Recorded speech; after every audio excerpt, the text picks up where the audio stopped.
Assalamualaikum warahmatullahi wabarakatuh. Selamat datang di presentasi singkat mengenai transformasi Laplace pada sistem LTI waktu kontinu. Dalam 5 menit ke depan, saya akan menjelaskan pengertian tabel transformasi, proses inverse, dan aplikasinya.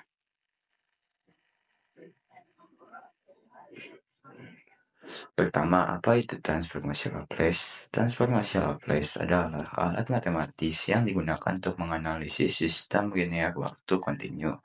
Dengan transformasi ini, kita bisa mengubah fungsi waktu menjadi fungsi kompleks yang sangat membantu saat menganalisis sinyal sistem di domain frekuensi.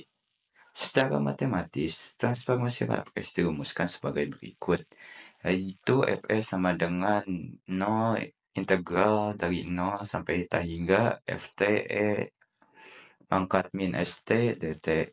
Ini berarti kita mengintegralkan fungsi waktu Ft dengan faktor eksponensial E min St. Transformasi Laplace banyak digunakan misalnya dalam analisis stabilitas sistem atau perancangan filter elektronik.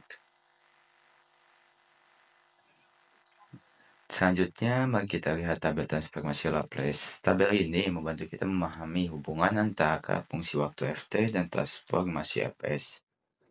Ada beberapa contoh, yaitu pada kolom pertama yaitu fungsi Ft, dan pada kolom kedua ada transformasi Laplace atau Fs-nya. Dari fungsi Yt sama dengan C memiliki transformasi Laplace Fs yaitu C per S, kemudian seterusnya. Selain itu, tabel ini juga mempermudah kita dalam mencari transformasi tanpa harus melakukan integrasi langsung. Setelah memahami transformasi Laplace, kita juga perlu tahu cara mengembalikan Fs ke fungsi waktu Ft melalui proses yang disebut inverse transformasi Laplace. Langkah pertama yaitu kita harus mengidentifikasikan Fs dan kemudian mencari pasangan Fs di tabel transformasi Laplace.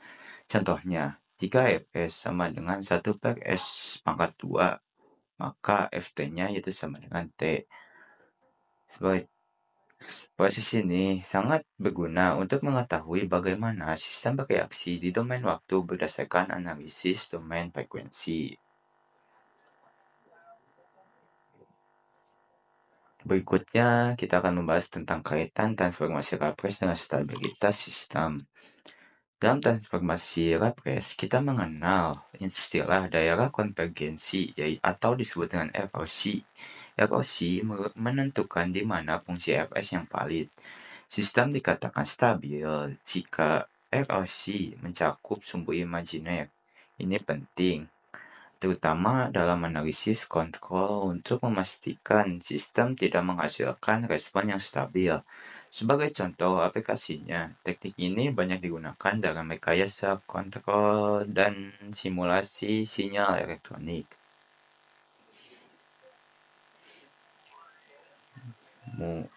Sebagai kesimpulan, transformasi Laplace adalah alat yang sangat penting untuk menganalisis sistem linear waktu kontinu. Dengan menggunakan tabel transformasi dan proses inverse, kita bisa dengan mudah menganalisis dan mendesain sistem yang stabil. Semoga materi ini bermanfaat untuk kalian semua. Mungkin dari saya cuma segitu. Wassalamualaikum warahmatullahi wabarakatuh.